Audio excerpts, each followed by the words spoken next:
Now let's create a slab. So all we do is just select any number of points, at least 3. You can't enter less than 3.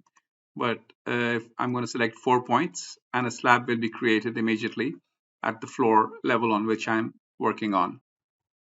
Now, one requirement, especially in industrial type buildings, is to have slab openings. So all we do is just go to the slab opening command, select our slab and select a point, and immediately an opening is created at that point.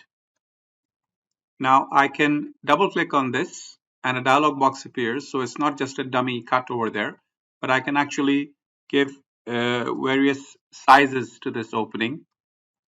So let me give these 2 sizes over here and say apply.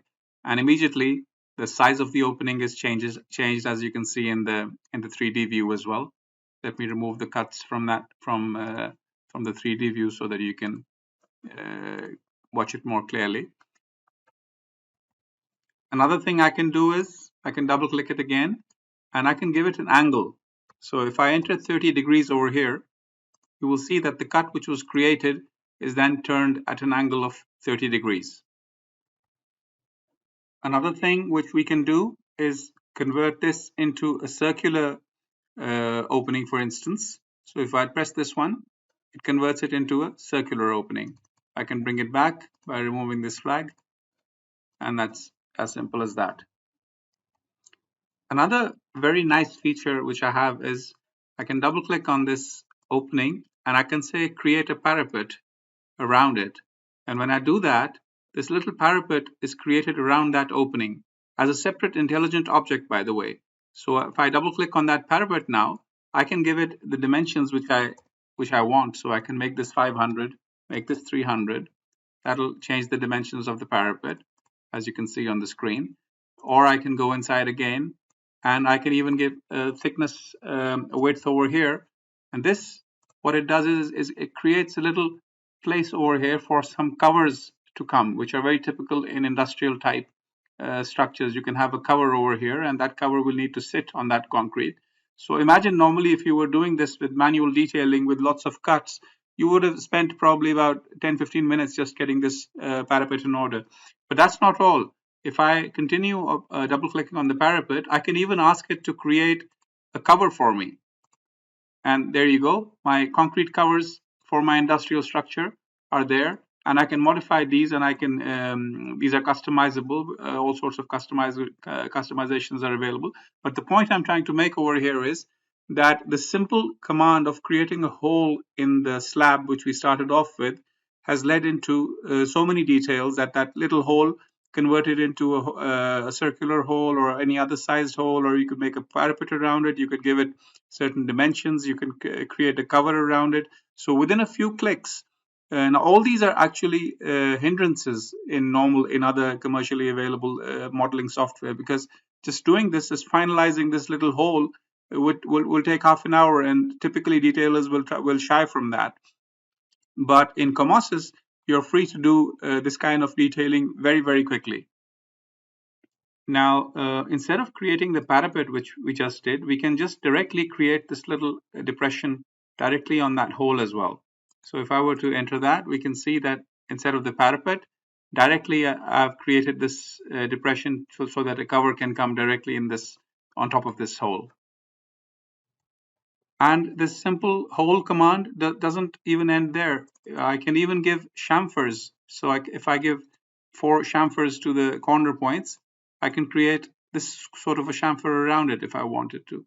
Or I could give it a different type of a chamfer if I wanted. I could remove this one, and I could give point number 1 a circular chamfer, and a totally different kind of an opening would be created.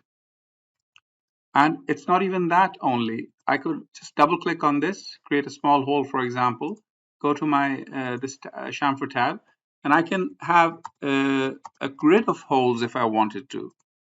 I can have them in both directions. So by the simple cut command, I've created several holes in that slab in one go by just modifying the parameters of a single command, which we used for creating slab openings. So you can see that this kind of versatility is extremely useful when you're dealing with complicated situations, industrial plants, and your normal modeling techniques, while available, do take up a lot of time. But with Comosys, you can do the same stuff very, very quickly. And this is the reason why people give up modeling in concrete, because they feel that while entering just beams and columns is pretty quick, but actually getting down to the individual anchor bolts, anchor boxes, holes, and this and that, there's too much time to be lost, and they'd rather do it in AutoCAD. But with Comosys, you can actually exceed the speed of AutoCAD by multiples if you're good at using it. And there is even more to show you, but I just want to move on and just going to talk about it for a second. So, around these holes, you even have these strengthening rag bolts at the corners so that the corners don't break off. And they can be modeled directly from within this command. So what started off as a very simple command to create a hole in a slab has ended up creating everything around that hole as well. Which is obviously necessary if you want to complete the building, and if you're going to extract your 2D drawings from it. Because if you don't do this modeling, what will happen is that your 2D drawings will be incomplete. And once they're incomplete, you will have to finish them off in AutoCAD. And once you start doing that, and then there are revisions and more revisions and more revisions, so eventually what happens is your model gets severed off from your drawings completely. So the idea behind 3D modeling is that you should model everything in the 3D model, not just half the building or part of the building. Because the moment you start modeling a part of the building, it comes back to haunt you, and eventually your model will be broken from your drawings, and that'll be the end of it.